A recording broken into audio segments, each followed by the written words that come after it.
me start with Julie Harrold. Julie is the program manager for the Conservation Reserve Enhancement Program, or CREP, and Water Quality Initiatives for the Indiana State Department of Agriculture, Division of Conservation. She is a graduate of Purdue University and has over 26 years of experience as a conservation professional. As a program manager with ISDA, Julie provides leadership and management for the Indiana CREP, the Indiana State Nutrient Reduction Strategy, and other water quality initiatives undertaken by ISDA. So thank you for joining us, Julie, and I will turn it over to you. Okay, thank you, Amy. Can you hear me okay? Yes. Okay. All right. Welcome, everyone. Thanks for joining us this afternoon. Like Amy said, I'm going to be talking about our Conservation Reserve Enhancement Program that we have in the state of Indiana. Jared Thomas and Jason Kishton from FSA originally was going to join me for this presentation, but they had a change in plans and are in a required training out of state and were not able to join us today. But I wanted to mention them since they did help with contributing to this presentation and collaborating on this. So I wanted to make sure and mention them. So I'm going to start out just kind of giving you an overview of what CREP is. The Conservation Reserve Enhancement Program is a voluntary federal and state natural resource conservation program that aims to improve water quality and address wildlife issues by reducing erosion, sedimentation, and nutrient runoff, and enhancing wildlife habitats. CREP, the Conservation Reserve Enhancement Program, CREP, I'm going to continue to refer to the acronym throughout this presentation. It is a component of the USDA Farm Service Agency Conservation Reserve Program. The practices that are eligible within this program are to restore conservation buffers on water bodies, to do tree planting in the floodplain, and restoring wetlands. And the buffers, the conservation buffers within CREP have to be done along a body of water. So the current goals within the program, there are 4 main goals. The first one there is to seek enrollment of up to 26,250 acres of eligible cropland, frequently flooded agricultural lands, and restorable wetlands. Where we are currently at in the program right now is at approximately 22,000+ acres. The second one listed there is to protect a minimum of 3,000 linear miles of water courses through the installation of the conservation buffers. The third one there, to reduce the amount of sediment, phosphorus, and nitrogen entering our rivers and streams in the designated watersheds by 2,450 tons per year of sediment, 2,400 pounds per year of phosphorus, and 4,700 pounds per year of nitrogen. And then the fourth goal there is to increase the acres of the wetlands in the watersheds for erosion control, sediment reduction, stormwater retention, and nutrient uptake. The current program in the state of Indiana covers 11 watersheds, and these are HUC 8 watersheds. Those watersheds cover all or part of 65 Indiana counties. The watersheds are shown there on the map as well as listed there on the left-hand side of the slide. And these watersheds are focused around the Wabash River system and the White River system, as well as the lower or the East Fork of the White River. What the current staff is for ISDA and SWCDs that helps with promoting and administering the program. ISDA has 10 what we call CREP leaders. These are resource specialists that work out in the field. They are listed there. Linda Vogelin actually just recently retired, so that name will be changing there. And the resource specialists, they work to sign up landowners. They complete paperwork. They help NRCS with some of the technical aspects. So they help carry out the program there out in the field. And then we also have a partnership with some of our SWCD CREP administrators.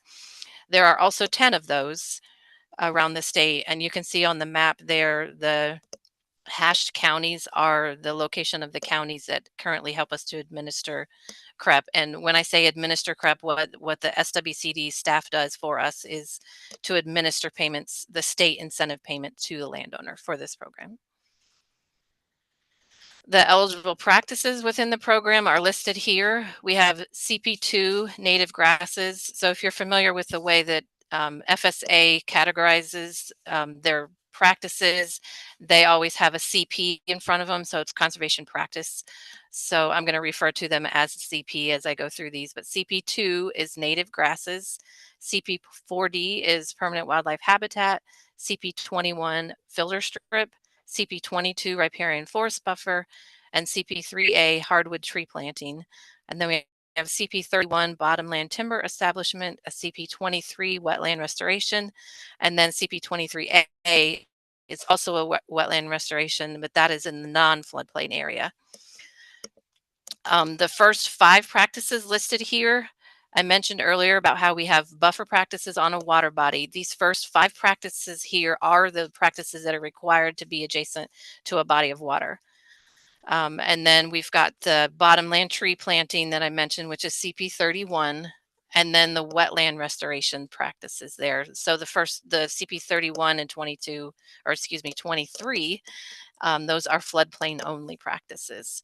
And then I will also point out that for the last 3 practices there that are listed, so the CP31, 23, and 23A, if 51% of the field is located within the CREP watershed boundary, then the whole field may be enrolled. I just wanted to get into a little bit of the practice requirements for you guys. The minimum and maximum widths for those buffer practices are listed here in this table.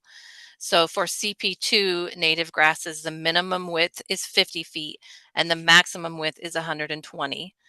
For a CP4D, 21, 3A, and 22, that minimum width is 35 feet. And then you can see the maximum widths there in the table for those as well. The difference with this, when you're thinking about CRP, just regular CRP versus CREP, in CRP, filter strips or other buffer practices, the minimum width is 20 feet. So with CREP, that minimum width is required to be a little bit wider. And then also within CREP, there is the extra the extra incentive there. If a landowner has soils that are within the alluvial soils, then they can make their filter strip up to 300 feet. And then I already mentioned CP31, 23 that are in the floodplain there. Just some other the practice requirements. All CREP contracts are 15-year contracts. So CRP is 10-year, CREP is 15. For the CP4D practice and for upland buffer areas for CP23 and 23A, the DNR district wildlife biologist will develop a wildlife conservation plan. And then for practices CP2, the native grasses, and the CP4D, the permanent wildlife habitat, the Indiana Natural Resource Conservation Service seeding tool is used when developing the seeding mixes and determine the tree and shrub species. And then for practices CP3A, hardwood tree planting, the CP22 riparian buffer, and the CP31 bottomland tree planting, the DNR district foresters will develop a site-specific tree planting plan. So you can see from this slide here and the information on here that this program, we do work with a lot of different partners, and it's the same within CRP. There's a lot of different partners that work together to help carry out the specific technical requirements of the program. And then here, this slide here, some of the practice requirements for wetlands. The CP23 and 23A, they are required to have a buffer or an upland buffer area. So upland of the hydrology area where the water would be. So the buffer area around that for CP23, the maximum is a 3-to-1 ratio, and 23A is a maximum of a 4-to-1 ratio. For a CP23, the practice set is required to be in the floodplain. The portion of the site to be restored to water must have 51% of hydric soils. So that includes the buffer area. It is just the area that will be restored to water. The CP23A, so this is a practice that is above the floodplain. The portion of the site to be restored to the wetland must, I apologize for a typo there, must have hydric soils that are not located within the 100-year floodplain. One more slide, I think one more slide here for practice requirements. This is related to the management activities that are required on certain practices or certain components of the practices. For all of the CREP practices, management activities are not required within the first 20 feet of that practice that borders a body of water. This is referred to as environmentally sensitive areas. So for a CP2, management activities are required only outside of that environmentally sensitive area. So after the first 20 feet of that practice buffering a water body. And then for CP4D, it is only required on grassland components and not on the areas that are planted to trees and shrubs. And then the same thing with CP23 and 23A. It is only on the buffer areas, the upland buffer areas that are planted to grasses. Okay, it looks like I do have one more. Oops, sorry, getting a little. Okay. This is just a quick table here to point out to you that each practice within each eligible practice within CREP does have a conservation practice standard and specification that is required to be followed. It's used to help with the installation of these practices. So that's what's listed here. I'm not going to read all of those out to you. You can refer to them later, and then that's why I put them on this slide. And then I wanted to point out that each of the CREP practices does have an NRCS practice job sheet available for it.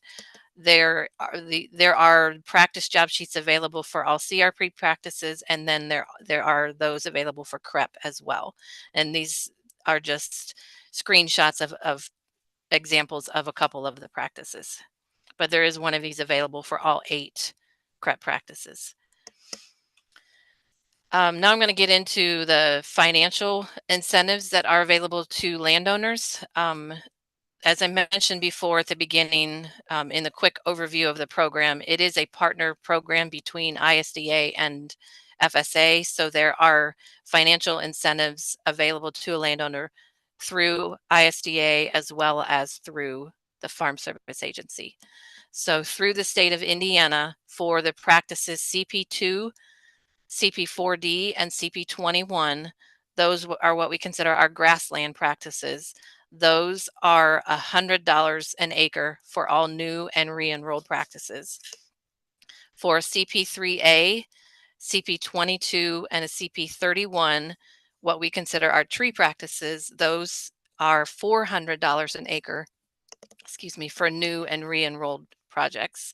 And then for the wetland restorations, for new enrollments, it's $950 an acre. And for re-enrollments, it is $400 an acre that a landowner can receive. These are incentive payments that a landowner receives after the practice has been established. And then I put a note there that all re-enrollments are eligible to receive the state incentive for each practice. So even if a landowner has already received this incentive payment at the beginning of their contract, once it would expire after 15 years and a landowner decides to re-enroll it, they can get that re-enrollment payment again, or they can get that state incentive payment again. And then on the federal side, the cost share and incentive payments that a landowner can receive through the Farm Service Agency is that there is a cost share for the practice installation. So it's 50% of the eligible cost. It is a not to exceed cost that's determined by FSA for all eligible reimbursement practices. And there is also what's called the SIP payment, or the signing incentive payment. This is a one-time payment that a landowner can receive when they sign up for the program. It currently is equal to $100 an acre for newly enrolled filter strips, riparian buffers, and bottomland timber establishments. And then it's $150 an acre for newly enrolled wetland restorations. Re-enrollments are not eligible for, for a SIP payment. And then another incentive payment that a landowner can get through FSA is called the PIP payment, or the practice incentive payment. It is a one-time payment equal to 40% of the eligible installation cost. And the practices eligible for PIP are the filter strip, riparian buffer, wetland restorations, and the bottomland timber establishment.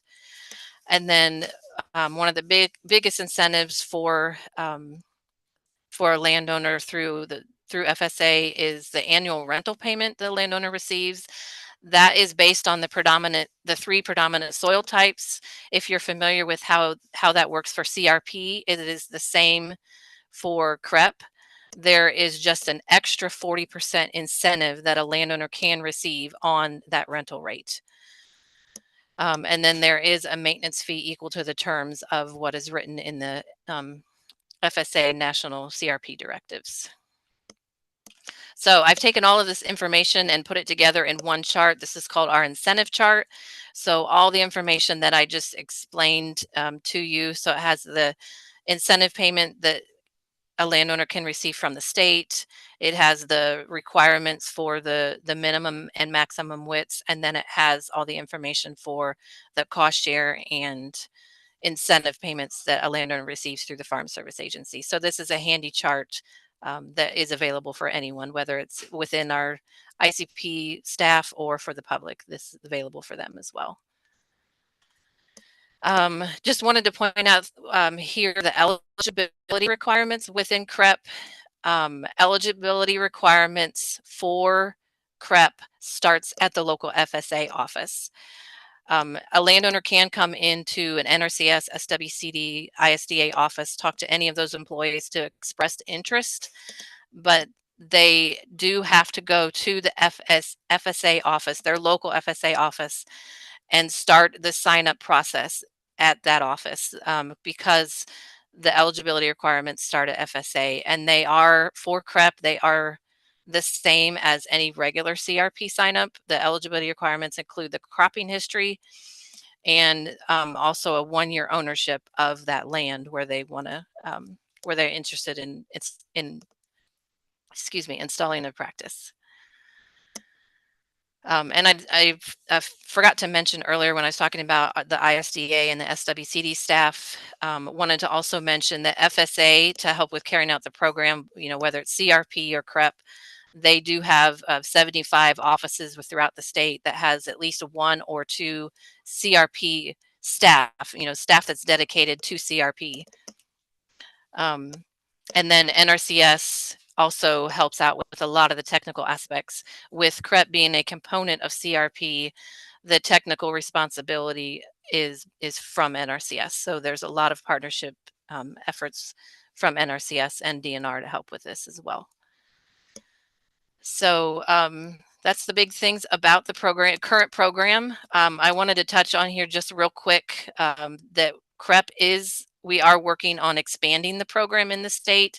So I showed you our map here of our current 11 watersheds. We are expanding the program to be statewide, so you can see the transformation from one map to the other there. The biggest things with this is our acreage enrollment goal. I mentioned earlier was 26,250 acres. It is expanding to 100,000 acres statewide. And we are also adding in a wetland practice. So I'll go into that a little bit here, try to do this quickly. I showed this slide earlier that had our 8 eligible practices that are currently in the program. With the expansion, we're adding 1 more practice, and that will be CP9, shallow water areas for wildlife. This is a practice that has a minimum of 6 inches and a maximum of 18 inches of average depth of water. So it cannot exceed 10 acres in size per farm or per tract. And it is required also to have an upper buffer area, an upland buffer area around that shallow water area. There is the standard that is used to help plan that practice, and then there will be a job sheet available for the practice as well. And that incentive for CP9 will be in the category of CP23 and 23A, where it will receive $950 an acre for new enrollments and $400 an acre for re-enrollments. And then the cost share for on the federal side is that it will still receive the 50% eligible cost for the signing incentive payment. CP9 will be added to the list of eligible practices for a signing incentive payment. And then for a practice, and the same thing with a practice incentive payment, it will also be added to the list. And then the annual soil rental rate payment will remain the same as well. So that is all I have. So any questions? Oh, there's one in the chat. Julie, can you see that? Where is the incentive chart located? Yeah, that is available on the ISDA's CREP website, and I can put that into the chat when some of the other presenters, when the next presenter starts, I'll put the link to our website into the chat, and the incentive chart is available there. Great, thank you.